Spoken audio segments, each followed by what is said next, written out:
వారసత్వంతోనే రాహుల్ గాంధీ గారు కూర్చున్న ఇంట్లో ఈ దేశానికి ప్రధానమంత్రి కావాలి. కష్టమనేది తెలియకుండానే ఈ తరంలో వారు ప్రధానమంత్రి కావాలి. కానీ ఇంత వారసత్వం ఉన్నా, ఇంత త్యాగ చరిత్ర ఉన్నా రాహుల్ గాంధీ గారు కన్యాకుమారి నుంచి కశ్మీర్ వరకు మండు టెండల్లో మంచు కొండల్లో 150 రోజులు 4000 కిలోమీటర్లు పాదయాత్ర చేసిండు. తెలంగాణ రాష్ట్రంలోనే 22 రోజులు 375 కిలోమీటర్లు పాదయాత్ర చేసిండు. డాక్టర్ వైఎస్ రాజశేఖర రెడ్డి గారి గురించి నాకంటే ఇక్కడ ఉన్న మీకే ఎక్కువ తెలుసు. రాజశేఖర రెడ్డి గారు చేసిన పాదయాత్ర, రాజశేఖర రెడ్డి గారు అందించిన పరిపాలన, రాజశేఖర రెడ్డి గారు అమలు చేసిన సంక్షేమ పథకాలు, రాజశేఖర రెడ్డి గారు చూపించిన అభివృద్ధి ప్రణాళిక ఒక గొప్ప ప్రణాళిక. ఈ రోజుకు మనం కాంగ్రెస్ విజయాలలో రాజశేఖర రెడ్డి గారు ముఖ్యమంత్రిగా ఉన్నప్పుడు తీసుకున్న నిర్ణయాలనే మనం ప్రతి వేదిక మీద ప్రస్తావిస్తున్నాం. ఆ రకంగా వైఎస్ షర్మిల గారు కేవలం రాజశేఖర రెడ్డి గారి పేరు చెప్పుకొని ఆంధ్రప్రదేశ్లో ఏ హోదాకైనా వెళ్ళొచ్చు. కానీ ఇటు తెలంగాణలో 3700 కిలోమీటర్ల పాదయాత్ర కావచ్చు, ఆంధ్రప్రదేశ్లో ఈరోజు చాలా కష్టాలలో ముళ్ళబాటలో ఈరోజు ఆంధ్రప్రదేశ్ కాంగ్రెస్ పార్టీ అధ్యక్షురాలుగా తను చేయగలిగిన ప్రయత్నం అంతా ఏ అవకాశాన్ని కూడా జారవిడ్చుకోకుండా ఈరోజు ఆంధ్రప్రదేశ్లో కాంగ్రెస్ పార్టీని బలోపేతం చేయడానికి వైఎస్ షర్మిల గారు ఈరోజు కష్టపడుతున్నారు. నేను మీకు చెప్పదలుచుకున్నది, వారసత్వం ఉండి త్యాగాల పునాదులున్న రాజీవ్ గాంధీ గారు క్షేత్రస్థాయిలలో, తండాలలో, గూడాలలో, మారుమూల పల్లెల్లో పేదవాడు తలుపు తట్టి పేదవాడి గుండెకు చేరాలన్న ప్రయత్నము వైఎస్ షర్మిల గారు కూడా ప్రజల దగ్గరికి వెళ్ళి ప్రజల మన్ననలు పొంది ఈరోజు రాజకీయాలలో రాణించాలని చేస్తున్న ప్రయత్నము జిల్లా పార్టీ అధ్యక్షులుగా మీకు అందరికీ ఒక స్ఫూర్తినివ్వాలి అని నేను భావిస్తున్నా. కష్టము శ్రమ ఎప్పుడు ఊరికపోదు. మమ్మల్ని పార్టీ జిల్లా పార్టీ అధ్యక్షులను చేసింది కాబట్టి ఈ జిల్లా మీద మొత్తం మాది ఆధిపత్యం ఉన్నది. మేము ఈ జిల్లాలకు అధిపతులమైనము అని ఒకవేళ మీరు ఎవరైనా భావిస్తే మొట్టమొదటి తప్పిదం అదే అవుతుంది. ఇది అధికారం కాదు. జిల్లా పార్టీ అధ్యక్షుడు అనేది ఒక బాధ్యత. ఈ బాధ్యత అనేది కుటుంబ పెద్దలాంటి బాధ్యత. పార్టీలో అన్ని రకాల నాయకులు ఉంటారు, అన్ని రకాల ఆలోచనలు చేసేవాళ్ళు ఉంటారు. షర్మిల గారు చెప్పినట్టు వితిన్ ద పార్టీలో కూడా భిన్నాభిప్రాయాలు చెప్పేవాళ్ళు ఉంటారు. ఇది ఈరోజు కాదు, 141 సంవత్సరాల క్రితం కాంగ్రెస్ పార్టీ మొదలైనప్పుడు మహాత్మా గాంధీ గారు ఉన్నప్పుడు కూడా వారి ఆలోచన విధానానికి భిన్నాభిప్రాయాలు చెప్పిన వాళ్ళు ఉన్నారు. ఆ రోజు నుంచి ఈ రోజు వరకు కాంగ్రెస్ పార్టీలో వివిధ సందర్భాలలో జాతీయ స్థాయి నాయకత్వంలోనే జాతీయ నాయకత్వం చెప్పేదానికి కూడా భిన్నంగా అభిప్రాయాలు చెప్పే సంస్కృతి కాంగ్రెస్ పార్టీలో ఉన్నది.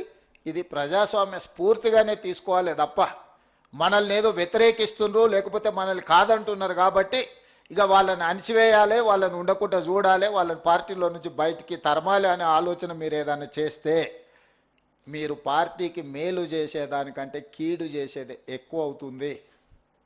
మీకు అందరికీ తెలుసు, నేను పిసిసి అధ్యక్షుడు అయినప్పుడు కూడా పరిస్థితులు, ప్రతి నాయకుడి ఇంటికి వెళ్ళిన, ప్రతి వాళ్ళని కలిసిన, పార్టీ సంక్లిష్టమైన పరిస్థితులను ఎదుర్కొంటుంది.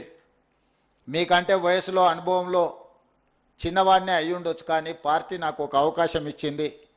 మీరందరూ సహకరించండి, అందరం కలిసి కొట్లాడితే తప్పకుండా మనకు మంచి రోజులు వస్తాయి అని చెప్పి ప్రతి నాయకుడి ఇంటికి వెళ్ళి కలిసిన వాళ్ళందరూ వీలైనంత మేరకు నేను వెళ్ళి కలిసిన తర్వాత వాళ్ళందరూ కూడా పర్వాలేదు, మన దగ్గరికి అయితే వచ్చిండు కదా, తను చెప్పే ఆలోచన పార్టీకి ప్రయోజనం చేకూరుస్తుంది కదా, మనందరం కలిసి పనిచేస్తే అందరికీ భవిష్యత్తు ఉంటుంది కదా, మనం 5-10 మంది నాయకులం పోటీ పడ్డోళ్ళము పోట్లాడుకుంటే లక్షలాది మంది కార్యకర్తలు పార్టీని నమ్ముకున్న వాళ్ళకి అన్యాయం జరుగుతుంది కదా అని అందరూ పెద్ద మనసు చేసుకొని ముందుకు వస్తే సరిగ్గా 2.5 సంవత్సరాలలో మనం కాంగ్రెస్ పార్టీని 2.5% ఓట్ల నుంచి 40% ఓట్లకు తీసుకెళ్లగలిగినాము.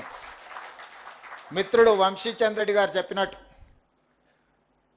గ్రామ కమిటీలు, మండల కమిటీలు, జిల్లా కమిటీలు, రాష్ట్ర కమిటీలను వేసుకునే ముందు డిజిటల్ మెంబర్షిప్. అంతకుముందు మెంబర్షిప్ బుక్లు ఇస్తే ఊర్లో కూర్చొని ఒక నాయకుడు ఆ ఊర్లో తెలిసిన వాళ్ళందరూ మనకు కావాల్సిన వాళ్ళందరి పేర్లు రాసి మెంబర్షిప్లు ఇచ్చేది. అట్లా కాదు, డిజిటల్ మెంబర్షిప్ చేయాలని ఏఐసిసి ఆదేశించినప్పుడు పద్ధతి ప్రకారంగా ప్రతి ఇంటికి వెళ్ళి ఒక యాప్ క్రియేట్ చేసి ప్రతి మనిషిని కలవండి, చేరతామన్న వాళ్ళనే పార్టీలో చేరించుకోండి అని చెబితే గ్రామ స్థాయి, మండల స్థాయి, జిల్లా స్థాయి నాయకత్వం అంతా ప్రతి నియోజకవర్గానికి ఒక సమన్వయకర్త అనేసి మనం పంపించి 119 నియోజకవర్గాలలో ఒక క్రమ పద్ధతిలో మెంబర్షిప్ చేస్తే 42 లక్షల మెంబర్షిప్లు మనకు అయినాయి. సరిగ్గా 60 రోజుల్లో 42 లక్షల మందిని పార్టీలో డిజిటల్ మెంబర్షిప్ చేసినాము.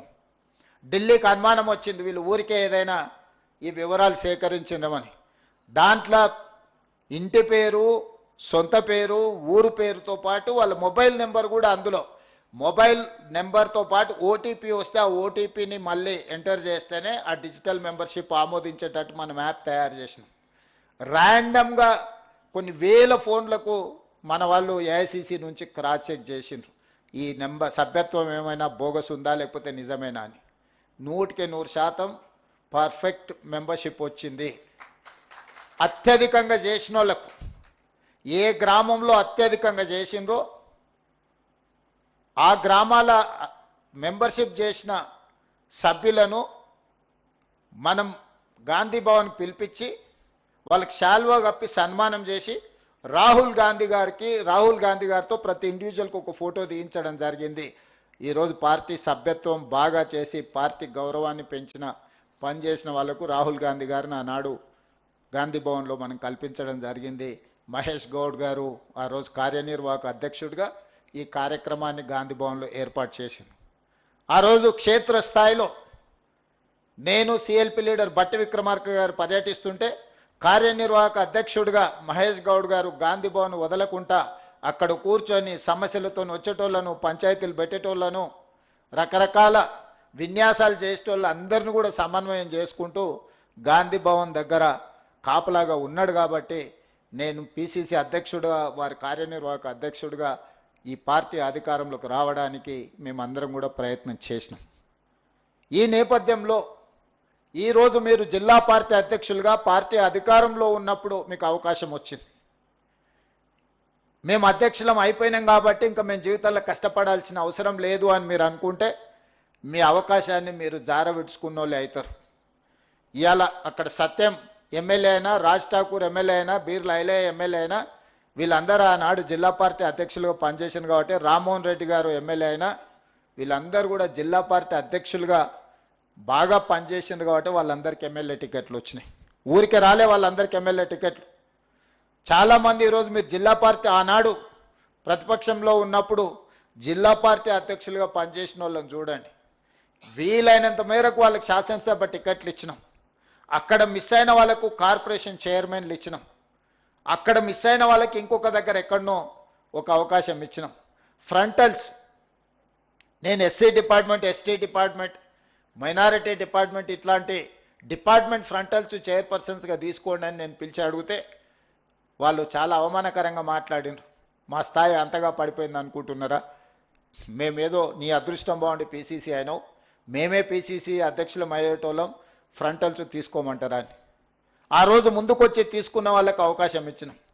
ప్రభుత్వం వచ్చిన మరుక్షణం 37 మంది ఫ్రంటల్స్కు కార్పొరేషన్ చైర్మన్లు ఇచ్చినప్పుడు అప్పుడు అర్థమైంది ఫ్రంటల్స్కి బాధ్యత తీసుకోకపోవడం ఏమైందో. ఎన్ఎస్యుఐ అధ్యక్షుడికి